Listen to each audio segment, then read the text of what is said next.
name is Lauren Klieber, and this is my presentation on interpersonal communication. If you'll go to my second slide, you will see that my overarching goal is to effectively listen to others. In order to achieve that, there are two main areas I believe I need to work on.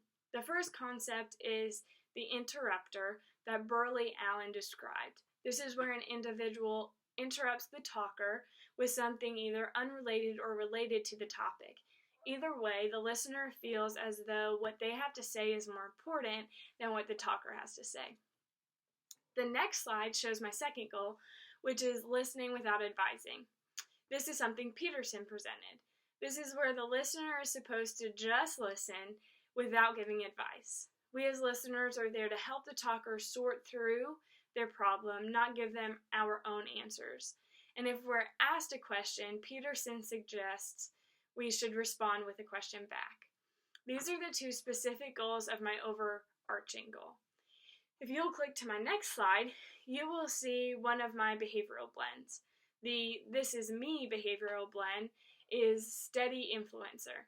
This behavioral blend describes me as being people-oriented, outgoing, yet sometimes reserved, and relational.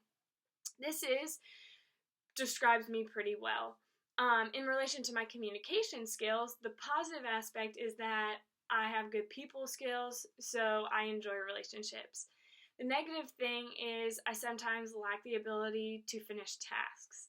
This can be related to my inability to focus and listen to someone talk. I easily get distracted and begin thinking about my own thoughts. My other behavioral blend is on the next slide. The This Is Expected of Me is steady specialist. This says that I feel better relating to people in smaller groups, which is true because I'm able to focus better because I'm not distracted as badly. It also says I'm a people pleaser and sometimes need to be more humble. It also says people with this behavioral blend are good listeners, and unfortunately that doesn't apply to me because I'm really not a very good listener. I am loyal and encouraging though, and the negative of this behavioral blend is being too soft, which I think accurately applies to me as well. On the next slide, you'll see some external barriers. Wood says many barriers to mindful listening are present in communication situations. Although we can't always control external obstacles, we can be aware of them and try to compensate for the noise they create. One is information overload.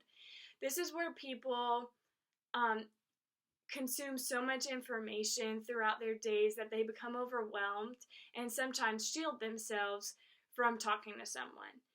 Or if they do talk to someone, they don't always listen carefully. I know this is true for me, being in grad school and entering into a new job.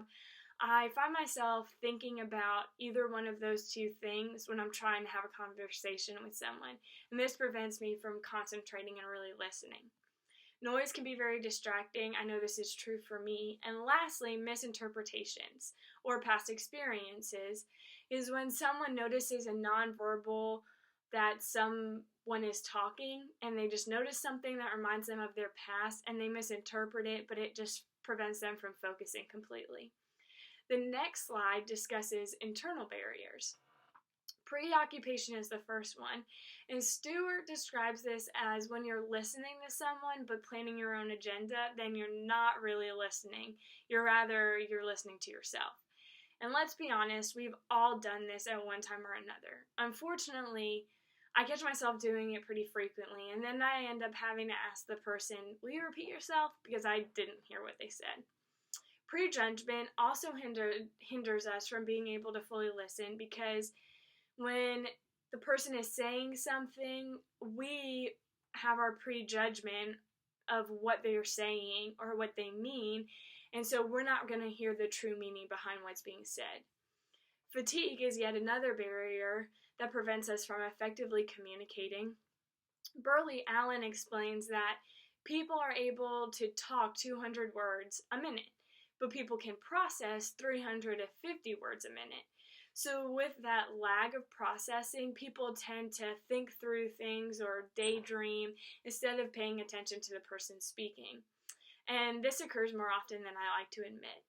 Moving on to the next slide, you will see the beginning of my action plan. My first step is the talker-listener guard. This is something Peterson presented that describes the roles of the listener and the speaker specifically. I think this will help me remind me to, instead of giving advice, ask questions. And that'll help the person think through their own problems. It'll also remind me to be patient, because sometimes it's hard to be patient when you think that you know the answer, but you're not able to give it. And this card also reminds me to, instead of advising, to repeat back the information. And if I'm repeating back the information to the person that is speaking, then it'll help me also listen very well, because I don't want to repeat something back that the person didn't actually say. The next slide is my next action plan, which is to mindfully listen. This consists of receiving information and interpreting that information. It consists of retaining the information so that what you're hearing you remember, and then you can then follow up with the person. And then there's compassion. If I have compassion towards the person, I'll have a better ability to listen. And then sustained attention. This will take purposeful effort to ignore all the barriers that I previously discussed and intently listen and focus on the person speaking. The next slide provides some techniques that may help sustain my attention. It's nonverbal communication. If I am purposefully making eye contact and sitting openly, being responsive to what they're saying and making sure my facial expressions aren't glazed over, it all requires me to focus. And if I'm focusing, then I feel like my attention will be sustained better. The next slide reveals my final action plan, and this is inhaling. Inhaling is a concept of what people take in. It includes perception, which perception includes selecting, organizing, and inferring. Stewart explained that people's perception is selective, and things we decide to pay attention to affect the way we respond to people and things. Organizing is when you construct all the sensory cues you take in, and this helps one better understand the situation. And last, inferring is how you interpret the sensory cues you have selected and organized. Basically, the concept of inhaling brings together all my action plans, taking in information, perceiving it, organizing it so that I can repeat it and infer it. All these aspects require my attention, listening, and nonverbals. This will help me achieve my overarching goal of effectively listening to others, because it will help me to not advise and not interrupt. I will be so focused on the speaker that I won't be thinking about the stuff I want to say, so I won't need to interrupt. And if I'm repeating back the information I'm taking in, then I won't feel the need to advise the speaker. All of this will help me be an effective listener and interpersonal communicator. This completes my presentation on interpersonal communication. Please see my last slide to see the references.